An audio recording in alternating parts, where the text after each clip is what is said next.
de septiembre y damos por arrancado nuestro mes de aniversario, 18 años en los cuales Dios nos ha traído hasta acá. Ha sido más que bueno con cada uno de nosotros.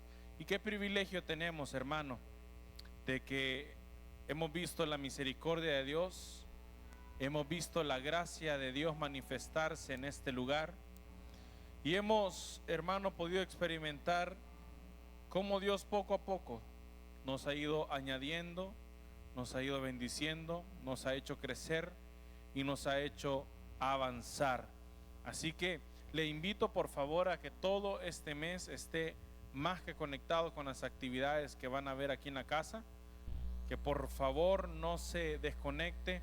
Vamos a tener muchas cosas ahí preparadas y más que todo el tiempo de nuestra proclama que Dios nos dirige, nos enseña y nos da un tiempo precioso para vivir. Así que no se desconecte. Habiéndole dicho esto, le voy a pedir que se ponga de pie, abra su Biblia y me acompañe al libro de Génesis capítulo 3.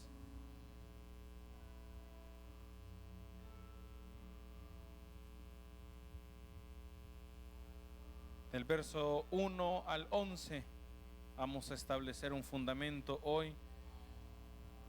Quiero fluir bajo el tema venid pronto. Y dice la palabra de Dios de la siguiente manera: pero la serpiente era astuta, más que todos los animales del campo que Jehová Dios había hecho, la cual dijo a la mujer: ¿con que Dios os ha dicho, no comáis de todo árbol del huerto?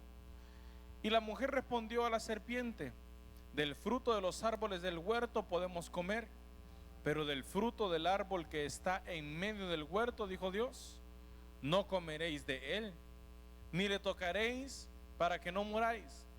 Entonces la serpiente dijo a la mujer: no moriréis, sino que sabe Dios que el día que comáis de él, serán abiertos vuestros ojos y seréis como Dios, sabiendo el bien y el mal. Y vio la mujer que el árbol era bueno para comer y que era agradable a los ojos, y el árbol codiciable para alcanzar la sabiduría, y tomó de su fruto y comió, y dio también a su marido, el cual comió así como ella. Entonces fueron abiertos los ojos de ambos y conocieron que estaban desnudos. Entonces cosieron hojas de higuera y se hicieron delantales. Y oyeron la voz de Jehová que se paseaba en el huerto al aire del día, y el hombre y su mujer se escondieron de la presencia de Jehová Dios entre los árboles del huerto. Mas Jehová Dios llamó al hombre y le dijo: ¿dónde estás tú? Y él respondió: oí tu voz en el huerto y tuve miedo porque estaba desnudo y me escondí. Y Dios le dijo: ¿quién te enseñó que estabas desnudo? ¿Has comido del árbol del que yo te mandé que no comieses? Mire esas dos preguntas tan preciosas y profundas. Cierre sus ojitos. Padre, te damos gracias, Señor, por el privilegio que nos das de estar en tu casa. Gracias, Padre, porque estar aquí es muestra de tu amor, de tu misericordia, de tu bondad, Señor, y estamos profundamente agradecidos por este tiempo que nos permites vivir. Que esta palabra, Señor, que hoy caiga sobre nuestras vidas, dé el fruto que tiene que dar, Señor, agradable y bueno, para que cuando tú busques en nosotros, Señor, no nos hables como aquella higuera y nos seques, sino al contrario, seamos de contentamiento. En el nombre de Jesús, amén y amén. Tome su asiento, por favor. No sé cómo introducir este tema a ciencia cierta. ¿Sabe por qué? Porque me doy cuenta, hermano, de que Dios desde el comienzo ha tenido planes de bien para nosotros. Y desde el inicio Dios tiene cosas maravillosas para cada uno de nosotros. Y qué lindo es Dios, cómo nos bendice, nos abraza, nos llena de bendiciones. Y aún, hermano, cuando nosotros estamos conscientes de que no las merecemos y estamos conscientes de que no hemos hecho nada para ganarnos esas bendiciones, Dios es tan lindo que aún así nos arropa, hermano, con tantas cosas preciosas. Y nos arropa con tantas bendiciones tan lindas. Mira a alguien que tenga cerca y dígales que veo en tu rostro que Dios te ha llenado de bendiciones. Y veo en tu rostro que Dios tiene muchas cosas lindas por hacer aún contigo. Así que usted puede vivir, hermano, expectante de que lo que Dios tiene para cada uno de nosotros es algo muy hermoso. Y puedo ver, hermano, en Génesis capítulo 1 y capítulo 2, que Dios tenía un plan perfecto para Adán y para Eva. De hecho, hermano, antes de formar y de crear al hombre y a la mujer, Dios creó un huerto diseñado específicamente para ellos dos. Un huerto donde no iban a tener necesidad de absolutamente nada. Dice la palabra que corrían ríos de agua limpia, cristalina. Habían árboles de todo tipo, hermano, de frutos. Había de lo que ellos quisieran, piedras preciosas, no necesitaban absolutamente nada. Vivían en una atmósfera llena de la presencia de Dios. Dios descendía y hablaba cara a cara con ellos. Mire qué comunión más linda la que tenían. Y de repente en el capítulo 3, hermano, entra algo que nosotros tenemos que tener muy en cuenta y tenemos que tener mucho cuidado. Siempre que usted esté viviendo de una manera en la cual Dios lo ha llamado a vivir, cuando usted vea que las cosas están mejorando, están avanzando, cuando usted vea, hermano, que todo en la vida le va saliendo bien, a lo mejor no perfecto, pero usted sabe que está mucho mejor de lo que estuvo antes. Cuando ese momento llegue, cada mañana de su día, de su vida, reflexione en algo, que siempre va a haber un enemigo que va a querer sacarlo de ese huerto, que va a detestar, hermano, el hecho de que usted esté siendo bendecido por Dios, y va a querer estorbar aquello que Dios está promoviendo en su vida a causa de lo que usted ama, que es la presencia de Dios. ¿Sabe por qué el enemigo tenía tanto odio, hermano, en contra de Adán y Eva?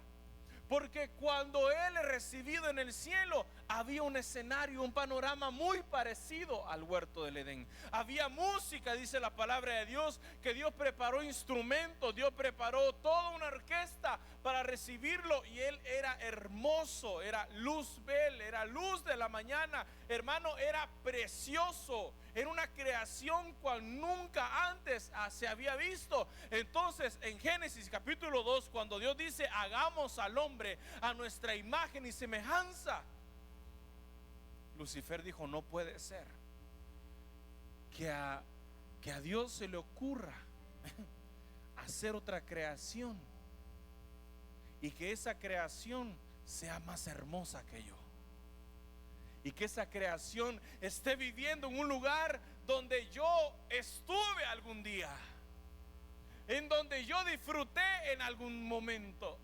Entonces dice la palabra de Dios que la serpiente, que era astuta,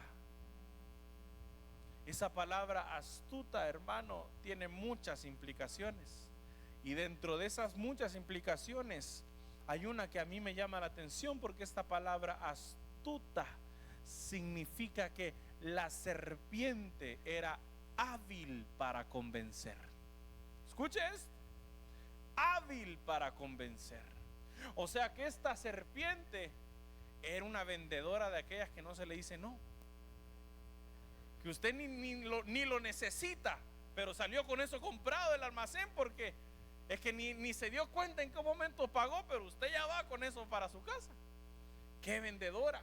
Entonces vino la serpiente y empezó a hablar con Eva. Y cuando empezó a hablar con Eva, le hace una pregunta. Mire esto: porque todo aquello en nuestra vida que el enemigo quiere distorsionar, primero nos va a preguntar. Mire esto, qué lindo. con que Dios os ha dicho, no comáis de todo el árbol del huerto. Mire qué pregunta. La serpiente sabía qué es lo que Dios le había dicho a la creación. La serpiente sabía qué es lo que Dios le había ordenado a Adán en aquel momento. De todo árbol puedes comer menos de uno. Pero la serpiente obvió ese menos de uno. ¿Para qué? Para que Eva tuviese un gancho para conversar. El enemigo sabe perfectamente, hermano, qué es lo que usted no tiene permitido hacer. El enemigo sabe perfectamente cuáles son esos límites que usted no puede atravesar. Entonces él siempre va a tratar de que usted no mire negro y blanco y encuentre una zona donde sea gris. Y él va a decir, lo voy a convencer porque yo soy astuto, soy hábil para convencer. Entonces lo voy a convencer de que no es tan malo como él lo mira, de que no es tan peligroso como se lo han dicho, de que hay otros que ya lo han hecho y han salido bien. Lo voy a convencer. Entonces, mire, hay algo que a mí, hermano, de las pocas cosas, ¿verdad? No me lo tome mal, pero las pocas cosas que uno se recuerda en la universidad es que toda venta o todo producto tiene que ser respaldado para que tenga un buen éxito de una buena encuesta. Entonces, ¿por qué? Porque usted viene y dice, por ejemplo, vamos a tocar así una de esas pastas de dientes, ¿verdad? Que usted ya se sabe el nombre, habido y por haber. Dice, 9 de cada 10 médicos recomiendan tal. Y uno dice, puchica, entonces es buena. Es que todo mundo le ha dado buena valoración, entonces es bueno. Entonces el enemigo va a buscar que nosotros, hermanos, veamos aquello que Dios nos ha puesto como un límite, como algo negociable, como algo que, bueno, si a otros ya lo hicieron y no les pasó nada, entonces a mí tampoco. Entonces viene la serpiente y empieza a hablar con Eva y le dice, con que Dios os ha dicho, no comáis de todo árbol del huerto. Y mire qué inocencia la de Eva, que le dice, no, te has confundido, es que del único que no podemos comer es de ese que está en medio del huerto, porque si comemos de ese vamos a morir. Yo quiero que usted se grabe en su corazón esa consecuencia. Yo quiero que usted se grabe en su mente esa consecuencia. ¿Sabe por qué? Porque esa consecuencia pasó. No pasó con Adán y con Eva porque no murieron en el momento. Y me voy a adelantar un poco en este mensaje, pero pasó porque tuvo que morir el Hijo de Dios a causa de ese pecado. Entonces la muerte no fue en el momento, pero sí causó que Él tomara cuerpo y fuera a la cruz para morir. ¿Por qué morir? Porque había un decreto pendiente en contra de nosotros. Entonces viene Eva y empieza a ver aquello que toda su vida había visto como prohibido, como algo deseable. Mire qué tremendo. Todo lo que en su vida usted había visto como algo que no se podía hacer, de repente comenzó a ser negociable. De repente empezó a hacer algo y no es tan grave. Es que no, yo no le veo mucho problema a eso, porque a mí Dios nunca me ha castigado por eso. O sea que vemos como algo grave el hecho de que Dios nos castigue o no nos castigue, cuando realmente, hermano, hay cosas que nos van a traer consecuencias más adelante. Entonces viene Dios y dice, no voy a intervenir. Mire qué lindo es esto, porque yo le he preguntado, Señor, ¿y por qué cuando la serpiente empezó a hablar con Eva, no bajaste al huerto y agarraste a la serpiente, la amarraste y la sacaste de ahí? No, porque Dios está observando ese momento en el cual usted y yo vamos a decidir serle fiel. Vamos a decidir. No nos va a obligar, no va a estar ahí a la par de nosotros viéndonos. ¿Cuántas madres hay aquí? Levante su mano. Con esos ojos de que mamá, usted ya sabe cuando su mamá lo mira. Ese tipo de nivel, vea. O hablamos en la casa, o ya, o sea, hagas lo que hagas, ya te cayó. esos ojos, hermano, a uno lo condicionan, ¿vea? Entonces uno está bien y ya mamá no necesita, salude, no, solo nos mira. Y uno ya va, buenas tardes, ¿cómo está? Pero si mamá no está, como que se nos olvida todo eso. Entonces Dios no está allí para no condicionar la decisión de Eva, sino darle la libertad. Eva, ya conoces las normas del juego, ya conoces qué es lo que debes de hacer y qué es lo que no debes de hacer. Eva, de más está decirte que hay 99 árboles de los cuales puedes comer y solo uno del cual no. Es mucho más lo que puedes hacer que lo que te tienen limitado a hacer, ¿sí? Es mucho más lo que hay por disfrutar que aquello a lo cual Dios nos dice que no. Y es más, me atrevo a decirle, todo aquello que nos beneficia, Dios nos lo permite. Y todo aquello que nos destruye, Dios lo limita. Por ejemplo, hermano, comer es malo. ¿Es pecado comer? No, pero dice la palabra que sí es pecado la gula. Entonces todo es bueno, pero no todo me conviene. Lo que Eva no entendió es que lo que Dios le había dicho que no podía, no era para una limitante solamente, sino para decirle, Eva, no te conviene. Y lo que Satanás hizo con Eva fue cambiarle la perspectiva de la orden de Dios. En lugar de decirle, no, es que Dios quizás no le entendiste bien lo que te quiso decir. No es que te dijo que vas a morir, te dijo que vas a ser igual a Él. Lo que Dios no quiere, Eva, es que cuando tú comas de ese fruto seas alguien igual a Él, semejante en altura y en autoridad a Él. Entonces vino Eva y el fruto que siempre había visto como prohibido, lo vio como algo deseable. Dijo, así cambian los juegos, las reglas del juego, así cambian las condiciones. Entonces no es tan malo como me habían dicho que era, hermano. Y entonces la música secular es pecado. No, pecado, yo no veo que la Biblia diga, y no escucharás música que no sea compuesta por un artista cristiano. La Biblia no dice eso. Entonces, ¿cómo sé que es pecado o no es pecado? No es que sea pecado o no sea pecado, es que me contamina. Es que, hermano, no me hace bien. Y es que en qué ando pensando, qué ando imaginando, qué ando viendo, qué palabras suma a mi vocabulario. Entonces, uno dice, Eva, pero Dios te dio algún documento en el cual te he establecido este negocio. No, pero es que yo entiendo que fue una orden de Dios para nosotros. Ay, Eva, te voy a explicar bien. Y dice que la convenció, porque es astuta, hábil para convencer. La convenció, hermano. Y Eva toma el fruto, lo prueba y le da a su marido. Y Adán también come del fruto, pero inmediatamente algo cambió en ellos. Y es justamente lo que yo quiero hoy llevarle a entender. Mire esto, verso 7.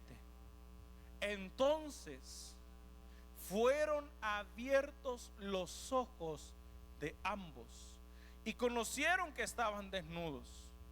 Entonces cosieron hojas de higuera y se hicieron delantales. Usted no sabe la revelación que hay solo en este verso.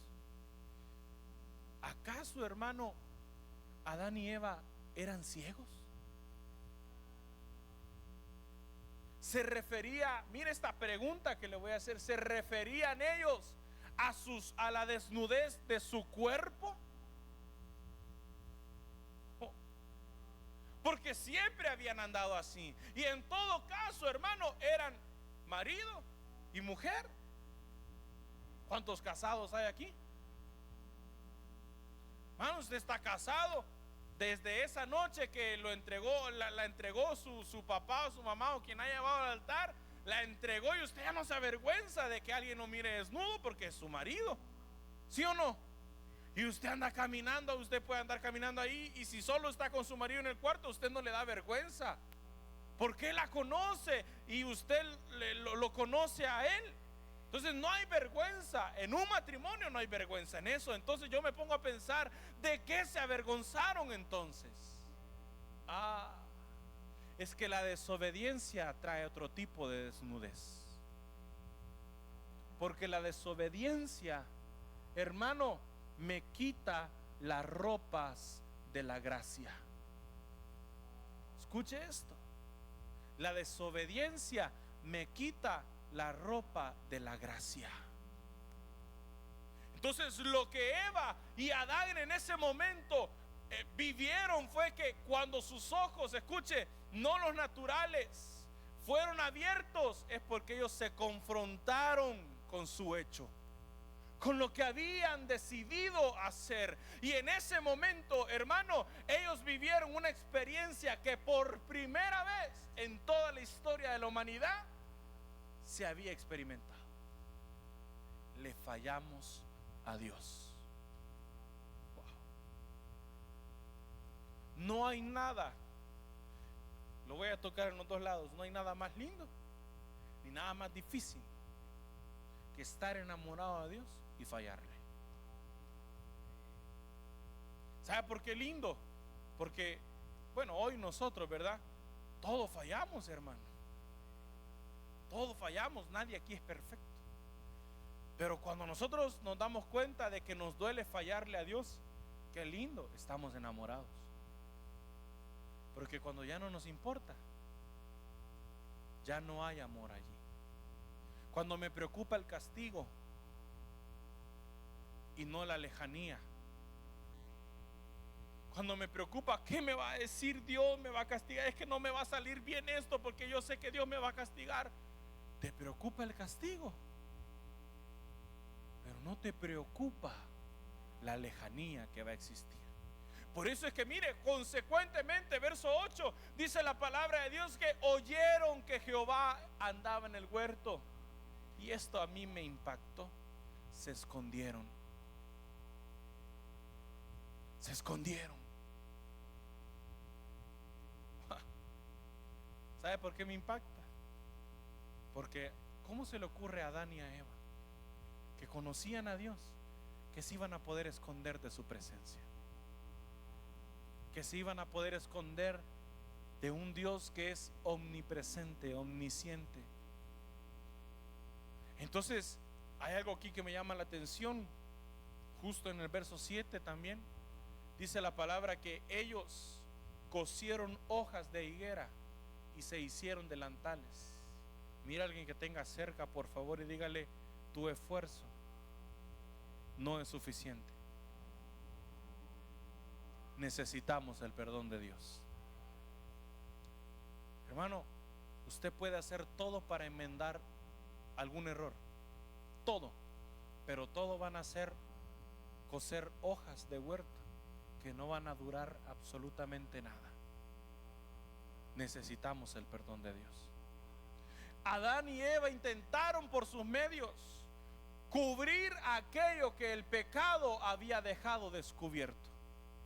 Dijeron: resolvamos, no sé cómo, pero resolvamos, tapémonos. Mire qué urgencia más grande del hombre cuando ha fallado, el querer tapar su error, el querer esconder su error, el querer, hermano, parecer siempre inocente, cuando no lo somos, cuando no lo hemos sido, cuando nos hemos equivocado, hermano. Es tiempo de decirle: Señor, yo no puedo coser hojas, porque lo que yo pueda hacer para tapar mi error no te va a hacer a ti no verlo. Todo lo que usted pueda hacer para que Dios no vea su error, hermano, no sirve, porque Dios siempre va a ir al punto esencial. Y cuando Adán y Eva cosieron, se taparon, hermano, hicieron delantales, viene la palabra de Dios y dice: pero Dios llamó a Adán y le preguntó: ¿a dónde estás? Mire esto. Mas Jehová, en el verso 9, Dios llamó al hombre y le dijo: ¿dónde estás tú? ¡Ja, hermano! Esto es como después de regresar. Yo nunca lo viví, mi hermano creo que lo vivió un par de veces. Esto es como cuando los padres regresan de entrega de notas, hermano. Que usted lo ve con la cartita, vea, entrando ahí. ¿A dónde estás? Ay, hermano, usted ya sabe. Por más que se haya intentado hacer el dormido, hermano, por más que a las 6 de la tarde usted ya estaba embozado en su cama, ya todo tranquilo, pero no había tales. ¿A dónde estás? No te puedes esconder. ¿Sabe qué es lo más impactante de este día? Que yo quiero que cada uno de nosotros lleguemos a comprender. No nos podemos esconder. No nos podemos ocultar. Porque Dios sabía perfectamente a dónde Adán estaba y en qué condición Adán estaba. La pregunta no fue para Dios saber, sino la pregunta fue para marcar una evidencia. Adán, ¿por qué te escondes? Siempre, Adán, te he encontrado. Siempre, Adán, me has salido a recibir con alegría. Siempre, Adán, has estado en el huerto a plena vista, a la luz del día. ¿Por qué hoy estás escondido? Adán, ¿a dónde estás tú? ¿Será que alguno de nosotros, hermano, Dios nos puede hacer esa pregunta ahora? ¿A dónde estás tú? Estás en el huerto, yo sé, estás en la iglesia, estás en la congregación, estás sentado. Estamos recibiendo palabra, yo lo entiendo, pero ¿y tu corazón? ¿A dónde está? ¿Está escondido? ¿Está escondido? ¿Se ha intentado ocultar? Y Adán le contesta con toda sinceridad: Señor, perdónanos, pero es que nos dimos cuenta de que estábamos desnudos y nos escondimos. Adán, pero eso no es así por así. Si tú te diste cuenta de que estabas desnudo, es porque algo comiste. ¿Será que muchas veces, hermano, ¿cómo lo digo? Esa vergüenza de acercarnos a Dios por nuestro estado actual solamente es la excusa para no tener que pedir perdón?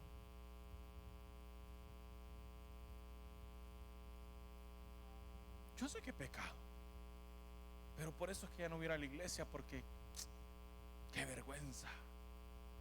¿Cómo que qué vergüenza? Pide perdón y se acabó el problema. Pide perdón y se acabó el problema. No, pero es que mire, el Señor no me va a perdonar esto. ¿Cómo no? Lo que pasa es que no nos gusta pedir perdón. Porque cuando Dios le pregunta a Adán: ¿y tú cómo sabes que estás desnudo? ¿Comiste del fruto, Adán? No, yo no fui. Te voy a explicar. La mujer que me diste, no se tardó ni 2 segundos, hermano, en vender a la mujer. La mujer que me diste, ella fue la que me dio. Y la mujer, cuando escuchó, hermano, que en ella se quería limpiar, la serpiente fue. La serpiente ya no tenía nadie a quien echar la culpa. La serpiente, ¿sabe cuál es el mayor problema? Que ninguno reconoció. Sí, Señor, perdón. Usted lee todo el capítulo de Génesis y en ningún momento, toda la vida de Adán y toda la vida de Eva, y en ningún momento le piden perdón a Dios. En ningún momento. La palabra nos dice: y el corazón de Adán se dolió por haberle fallado al Señor, y ofreció ofrenda para pedir perdón, nada. Solo aceptó la consecuencia y que nos saquen ni modo, de todos modos. ¿Qué le costaba a Adán? Dios, perdónanos. Pero mire qué lindo es el Señor, que a esa desnudez que ellos intentaron cubrir con hojas, Él hizo el primer sacrificio, que es figura de que nosotros, ni siendo lo más buenos que podamos ser, alcanzaríamos ni un 1% de la salvación. Tuvo que venir el sacrificio del cielo para que cada uno de nosotros fuera perdonado y fuera redimido de una vida que había llevado, de una vida que aún seguimos llevando, porque nos cuesta, hermano, y tenemos que reconocer que nos cuesta. Entonces viene Adán, viene Eva, se ven con sus trajecitos que se habían hecho de hojas, ¿verdad? Y dice Dios, no, esto no le va a durar. Voy a dar una figura. Voy a matar por primera vez, va a haber un derramamiento de sangre para pedir perdón por lo que acaban de hacer y para cubrir su pecado. Desde ese momento,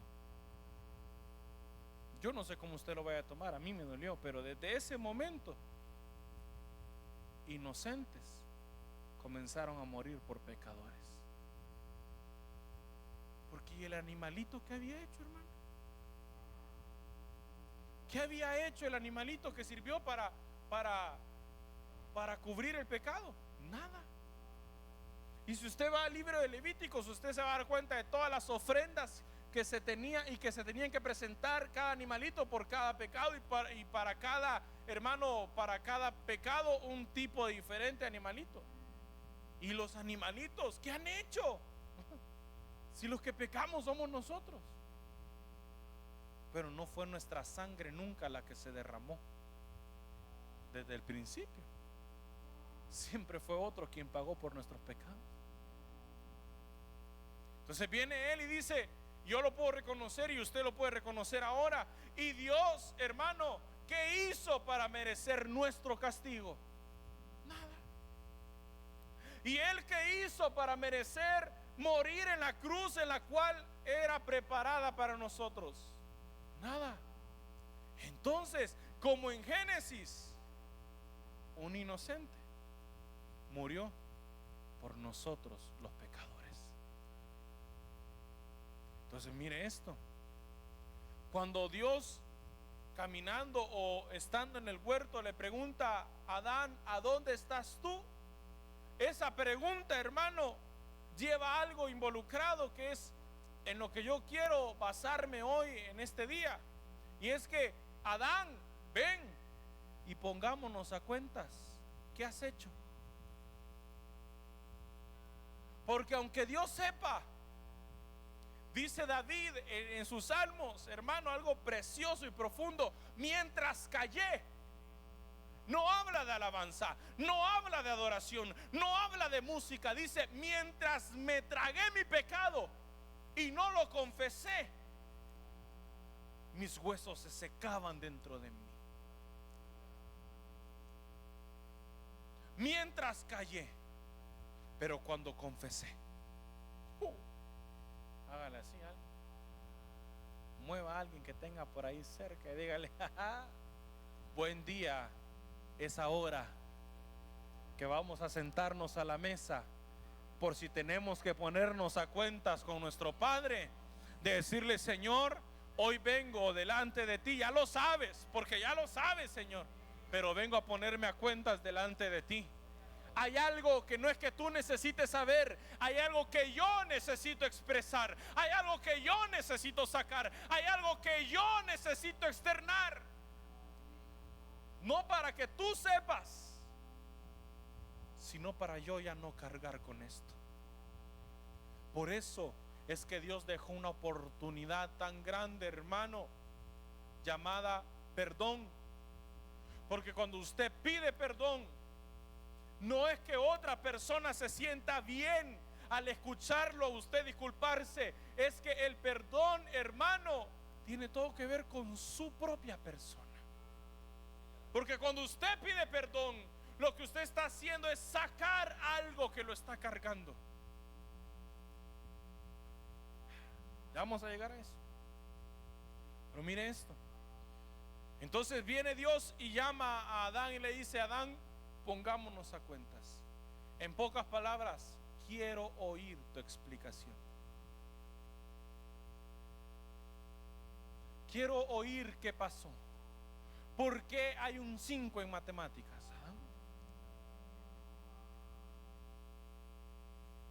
¿Qué pasó? Es que el profe la tiene contra mí. No. ¿Qué pasó? ¿Entregaste las tareas? La mitad. ¿Cuánto te sacaste en el examen, Adán? 4.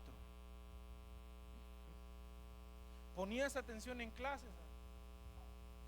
Entonces no es que la maestra lo tuviera en contra tuya. Adán, entonces no es que te engañó Eva. No es que te obligó Eva. Eva, no es que la serpiente te haya engañado.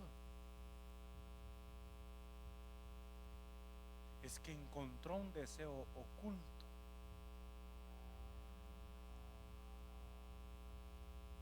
Porque dice la palabra que nadie aquí, de los que estamos aquí presentes, diga que es tentado por Dios, sino que cada uno es tentado por su propia concupiscencia. Entonces eso quiere decir, hermano, que a usted no lo tienta lo mismo que tienta el hermano que tiene a la par. Somos tan diferentes que usted dice: bueno, es que yo no entiendo cómo es que no puede dejar eso. Es que usted no lo tienta igual. Pero así como aquel no puede dejar eso, usted tampoco puede dejar esto.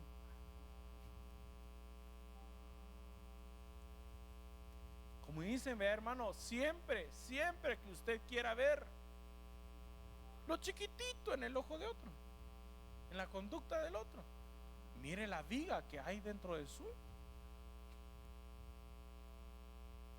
Entonces viene Dios y lo que llama a Adán es: Adán, sentémonos, pongámonos a cuentas.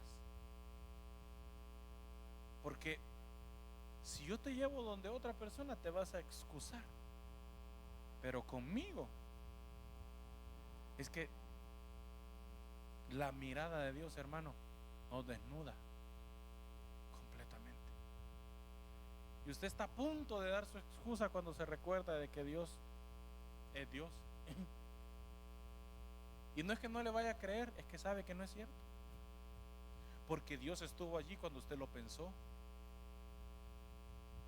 Dios estuvo allí cuando usted lo buscó. Dios estuvo allí cuando otros le dijeron que no, pero aún así lo hizo. Dios estuvo allí. Entonces Él sabe toda la historia. Él es, hermano, el testigo visual de todo nuestro caso. Entonces cuando el enemigo nos acusa, él dice: sí, es culpable, yo lo sé. Es que no hay nada que tú puedas venir a decirme que yo no conozca de mis hijos. Dios sí puede decir eso. Yo sé que son culpables, sé que son tan culpables que por eso tuve que bajar a la cruz a morir por ellos. ¿Usted no se ha puesto a pensar, hermano, en algún momento, por qué Dios no solo, se va a sonar fuerte, pero por qué Dios no solo se deshizo de Adán y Eva y comenzó otra vez? Eran 2. ¿Y quién se iba a dar cuenta si no había nadie más? ¿Por qué no solo los quitó de la? Porque Dios no obra conforme. Permítame, lo voy a ordenar. Dios es todopoderoso. Y ese todopoderoso que es Dios, dice la palabra: no hay nadie a mí que me pueda decir qué hacer y qué no hacer. Cuando yo quiero hacer algo, yo hago lo que se me da la gana. Así lo dice la palabra. Pero Dios es tan regido por sí mismo que lo que engloba su poder es la misma esencia de lo que Él es. Entonces, yo puedo hacerlo, puedo destruir a Adán, puedo destruir a Eva, puedo reiniciar todo, pero yo soy justo. Pero iría en contra de mí mismo. Entonces lo que voy a hacer es que lo que ellos no pueden pagar, lo voy a pagar yo. Porque como padre tengo que responder por las acciones de mis hijos. Yo no los voy a dejar ahí tirados ni abandonados. Van a tener consecuencias, hermano, y qué más consecuencias que las que hasta ahora vivimos. Amadas, ¿cuántas son mamás aquí? Les pregunté ya, ¿verdad? Pero levante otra vez su mano. ¿Y qué más consecuencia que ese dolor quiere?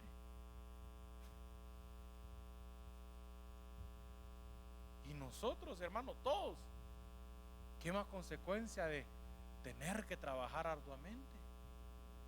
No es que yo fuera feliz. Yo me imagino a Adán, hermano. No sé ni a qué hora se levantaba, porque imagino que tiempo no había en aquel tiempo, en aquel entonces. Y levantarse con hambre, hermano, ir a buscar un árbol. ¿Qué comía? Tengo. Y cortar y volverse a acostar, regir, ordenar, tranquilo. Él no necesitaba un depósito mensual para vivir, hermano. Tenía todo allí. Señor, digo yo, Padre, si he agradado tus ojos, Señor. Como Adán, como Eva, como la creación pudo llegar a ver un fruto más codiciable que todo lo que tenía. Póngase a pensar un momento, hermano. Si acaso nuestros errores no son iguales, ¿cómo vamos a codiciar algo tan pequeño a comparación de todo lo que Dios nos ha dado y todo lo que tenemos de parte de Dios? Entonces, cuando Dios llama a Adán a rendir cuentas, Adán sale, hermano, como todos nosotros saldríamos, culpable. Y hay otro caso, siempre en Génesis, capítulo 4, capítulo siguiente, del 1 al 9, Dios habla acerca de dos, Caín y Abel. Hermano, y mire lo que dice el verso 8. Y dijo Caín a su hermano Abel: salgamos al campo. Y aconteció que, estando ellos en el campo, Caín se levantó contra su hermano Abel y lo mató. Verso 9. Y Jehová dijo a Caín, es que qué forma la de Dios, ¿verdad?, de preguntarnos: ¿dónde está Abel tu hermano? Y él le respondió: no sé, ¿soy yo acaso guarda de mi hermano? Mire qué profundo esto, hermano. Porque siempre Dios nos pregunta algo después de haber hecho lo que hicimos.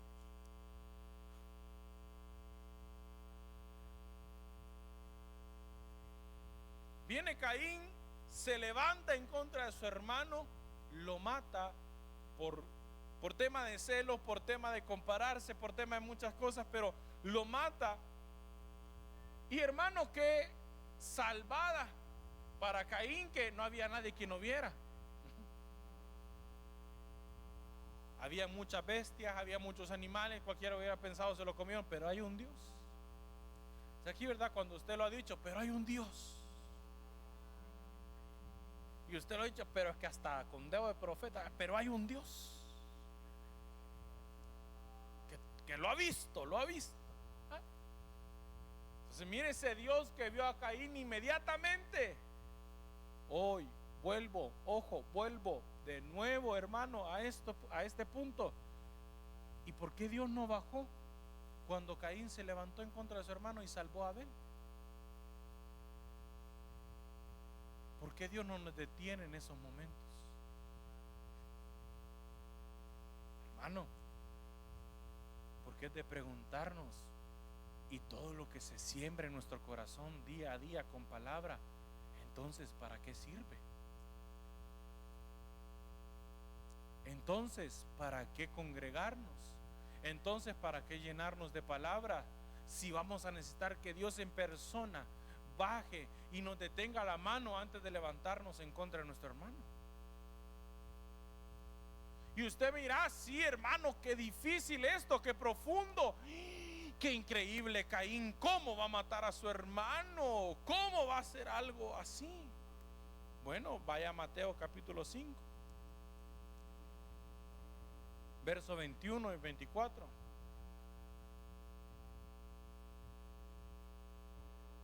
Mateo capítulo 5, verso 21.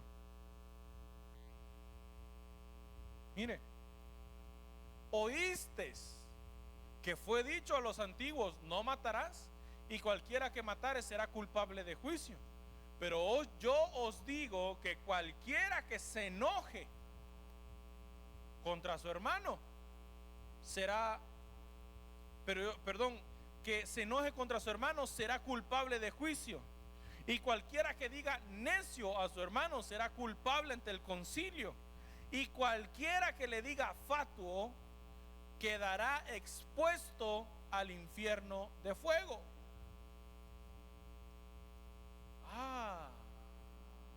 Permítame ya. Entonces Caín se levantó, supongamos, no dice la palabra, pero supongamos que ese levantarse fue que Caín encontró una piedra, hermano, y vio, esta le queda bien en la cabeza de adorno a mi hermano, se va a ver precioso, y vino Caín y ¡pa!, se la puso. ¿Y cuántos de nosotros no nos hemos levantado muchas veces en contra de nuestros hermanos, hablando cosas insensatas que ni siquiera conocemos, y atreviéndonos a emitir un juicio que, perdóneme, nadie nos ha preguntado? Porque yo no creo, hermano, que Dios vaya a descender hacia usted y le pregunte, fulanito de tal, ¿y para vos cómo se comporta aquel? A nadie aquí Dios le va a preguntar por otro, a menos que sea nuestro pastor quien va a dar cuentas por nuestras almas.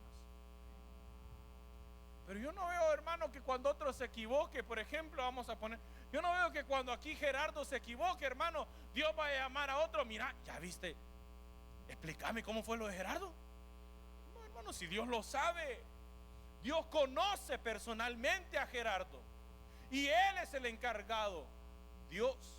Entonces yo me pregunto, ¿a dónde nace esa, hermano, constante necesidad de querer ser juez de todos?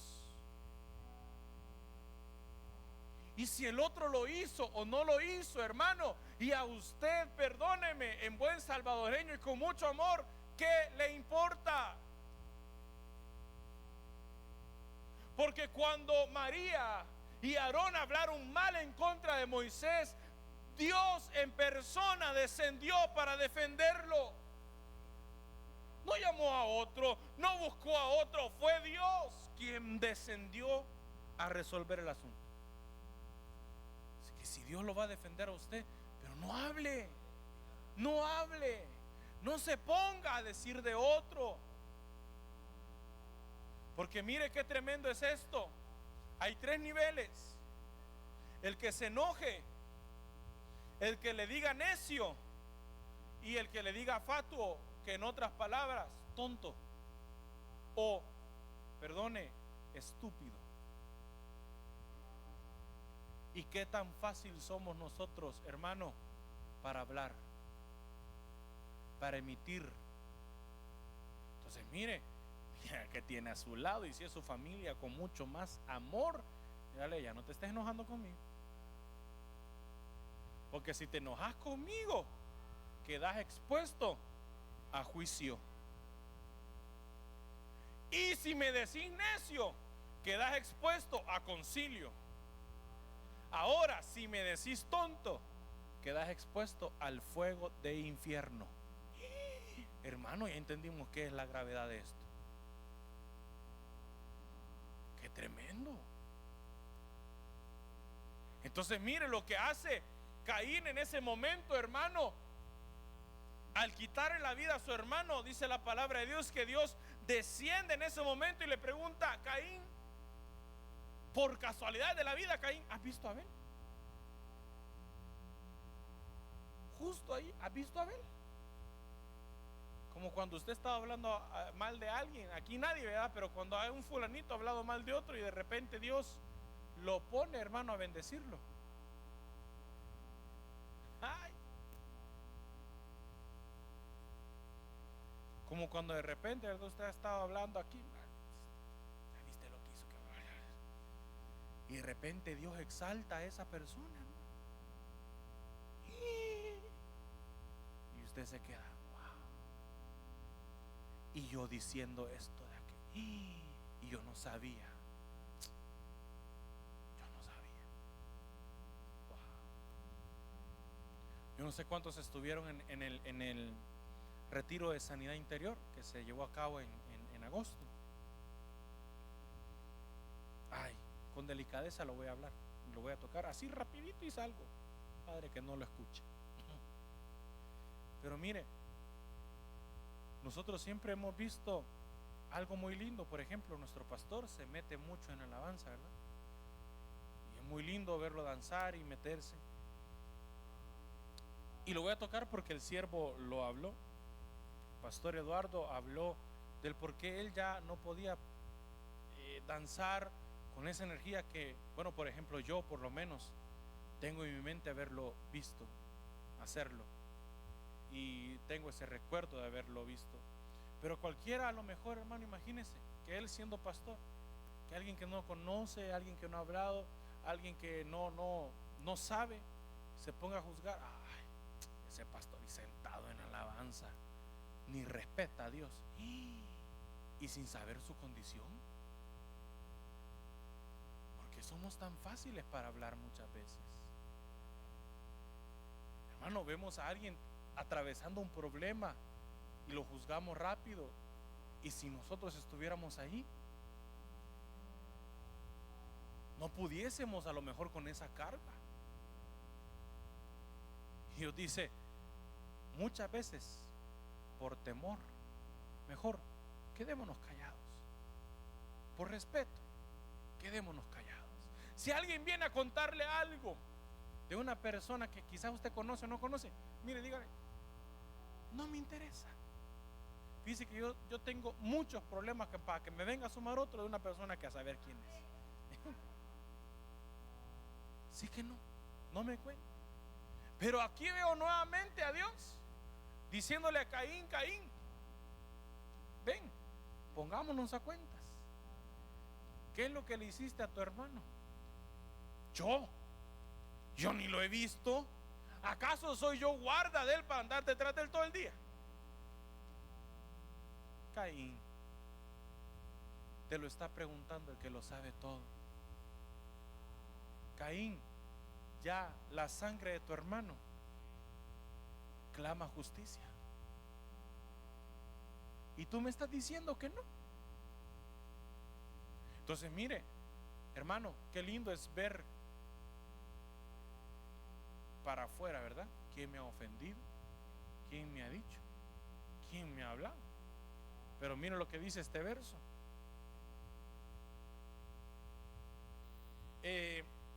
Verso 23 del mismo Mateo capítulo 5, del cual veníamos.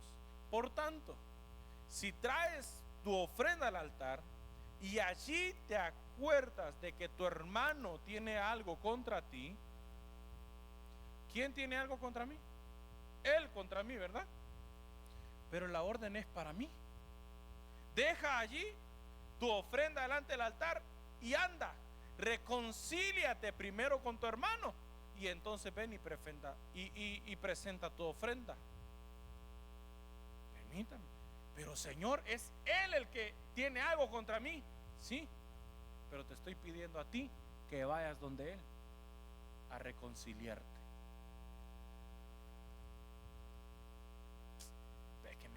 mal, Señor. Él se equivoca y tengo que ir yo a pedirle perdón. No. Sí. Sí. Ve y ¿sabe por qué? ¿Quiénes somos los que fallamos? ¿Nosotros o Dios? ¿Y quién es el que nos busca para arreglar las cosas?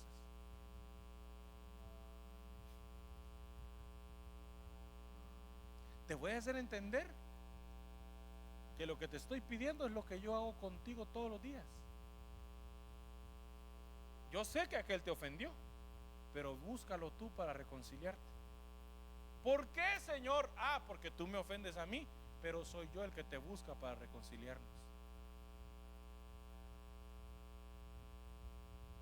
Bueno, así sí. Por eso, en la oración modelo, perdona a nuestras ofensas, como nosotros perdonamos a quienes nos ofenden. Señor, yo quiero que tú me perdones. Por eso es que dice la palabra de Dios: el reino de los cielos es semejante a un hombre que vino a poner o a pedir cuentas, a ponerse a cuentas con uno que le debía, y le preguntó: ¿cuánto me debes? Dijo: tanto. No tengo para pagarte. Entonces le quería quitar a su esposa y a sus hijos y a sus tierras. Pero este hombre le pidió perdón y le pidió misericordia. Dijo: perdóname, por favor, yo te voy a pagar, pero perdóname. Y le perdonó la deuda. Pero al solo salir de ese lugar, él se encontró a uno que le debía mucho menos de lo que él debía, y no le perdonó la deuda a él, sino que lo echó en la cárcel. Entonces, esa parte es: perdónanos como nosotros perdonamos a quienes nos ofenden. ¿Alguien aquí necesita perdón de Dios? ¿Será que entonces nosotros debemos de otorgar perdón para poder recibir perdón? Mire, hermano, fíjese que yo sé que, mire, yo pues sí, yo sé que usted está enojado conmigo y hay un conflicto, pero pongámonos a cuentas, hablémoslo. Qué difícil es, ¿verdad? Sentarse a la mesa con alguien que nos debe. Yo me pregunto, Señor, y este día que celebramos Cena del Señor, ¿no te es difícil? Lo saco usted de la ecuación, me quedo yo. ¿No te es difícil sentarte a la mesa conmigo que te debo? Conmigo, Señor, que cuánto te debo, Padre, y sentarme contigo a la mesa. Y ponga al hermano que usted, mira a la persona que tiene a su lado, dígale: usted tiene una cara de honrado, hermoso. Pues no le puede deber $1 a alguien porque usted le da vergüenza.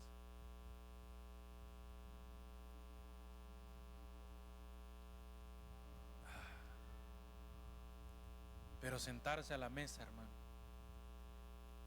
como lo hizo justamente esa última noche Jesús con Judas, sentado a la mesa.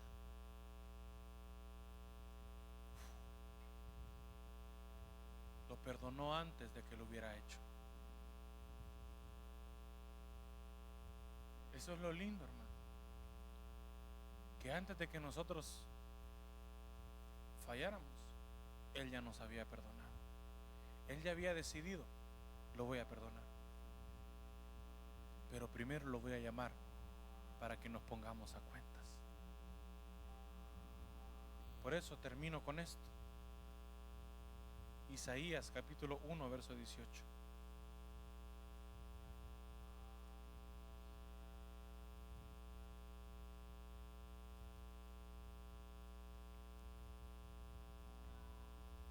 Isaías capítulo 1, verso 18. ¿Qué dice allí? Venid, ¿cómo? Luego, dice Jehová, y estemos a cuentas.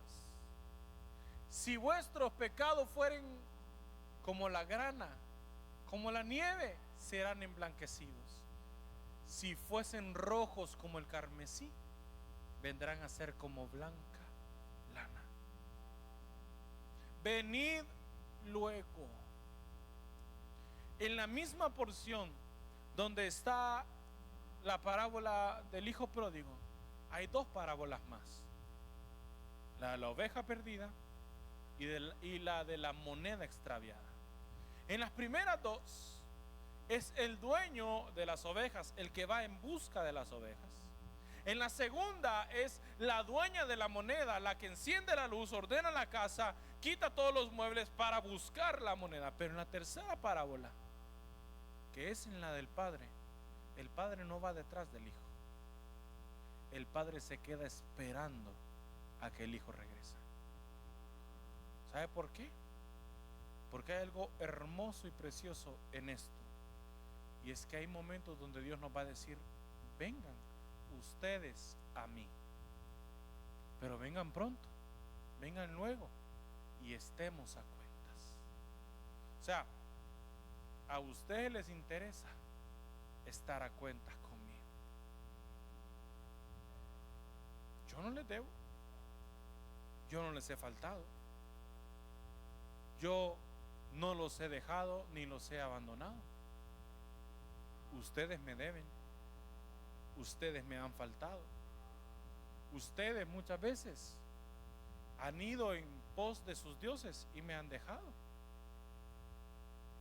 Entonces, venid luego y pongámonos a cuentas. ¿Pero para qué? Fácil.